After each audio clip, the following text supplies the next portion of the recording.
In our current society, it is often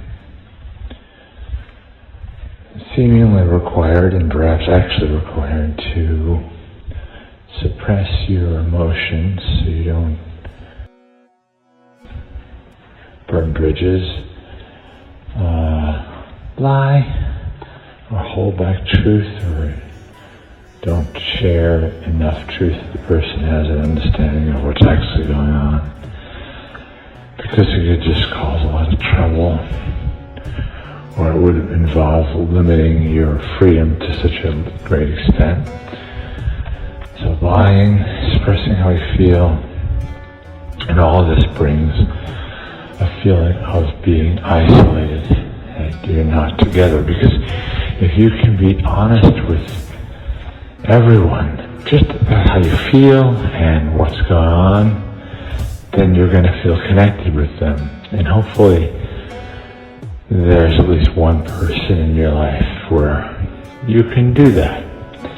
But many of us don't have even one person. So with the hexagram, that's I've associated, or that's been associated with this, is hexagram 6, which is arguing.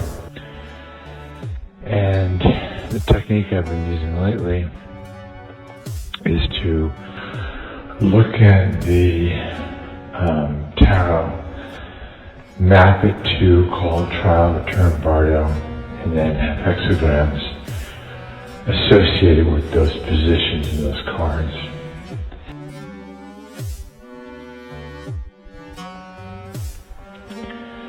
In the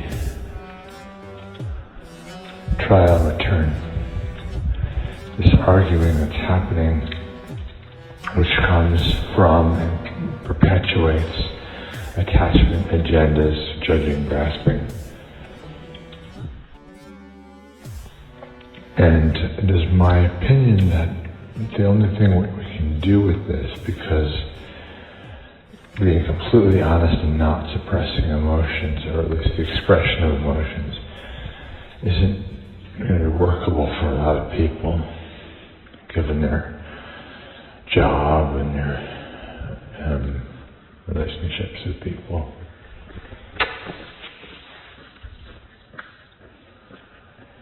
Then the only thing that we can do is unconditional self-acceptance and compassion for ourselves, being in this position of just not being able to share fully how we're feeling and what's going on.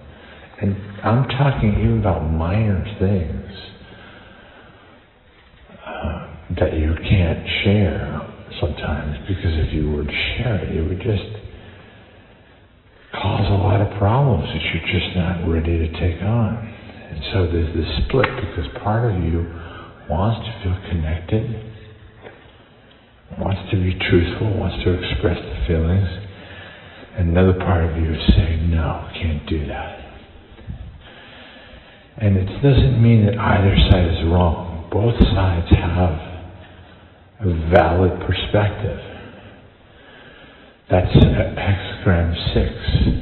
That's arguing. That's a classic situation where there are two different sides in a conflict, and both sides have at least some claim to being right, or being true, or being good, or being beautiful.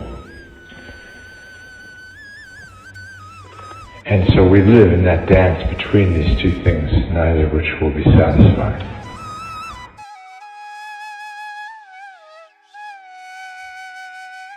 And so where we are is that we acknowledge that there's going to be arguing, likely, judging, grasping, attachment, agendas, all in the trial return, if we are unable to express how we feel and reveal the full truth. Because inside of us there's a part that wants to do that.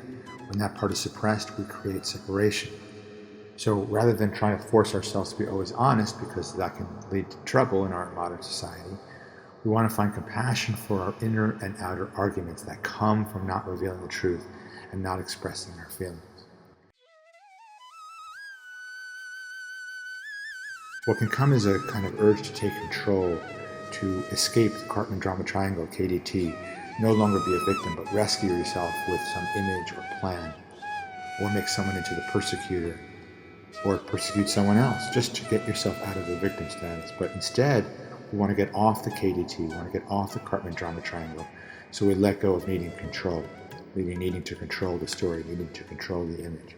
And so while it is unpleasant and isn't ideal to not reveal our full truth and express how we feel, because in modern life, whether it's good or not, whether it's right or not, we're going to suppress how we feel and not tell people exactly what we think. And that keeps us out of jail, keeps us out of external arguments. But there's an internal argument that's there because the part of us just wants to reveal how we feel and be honest. So first thing again is we have compassion for that. And the second thing is we let go of needing to control the story. This is all I would suggest to you, preparation for entering into the Bardo. And in the reading that I did yesterday, that final card that we're associating in this particular case with the Bardo is the Chariot, where you're unhooked and you're conscious. So you're in a place where there's no boundaries, no direction. And yet a Chariot has a direction. It's going forward. It's pulled by two sphinxes. We can consider those two sphinxes to be the positive adaptive child and positive free child. Mostly on the conversations I have, I speak about the negative free child, the one who wants to rebel, and negative adaptive child, the one that wants to conform. And when we're unable to express our feelings, one or both of those sphinxes, or one or both of those children, negative adaptive child and negative free child, is going to be unhappy because they want to express, either in the case of negative adaptive child, fear, in the case of negative free child, anger and resentment. So we allow those expressions to happen internally. We're not suppressing them internally. We're only acknowledging that we can't necessarily solve it and we can't necessarily express it to other people. And that's where you become your own best friend. And that, to me, is what the Chariot is about. The Chariot is about following the energy, not being the charioteer, but being the chariot, following the energy to allow whatever is arising to be arising. And the hexagram that came up for this was great exceeding critical mass.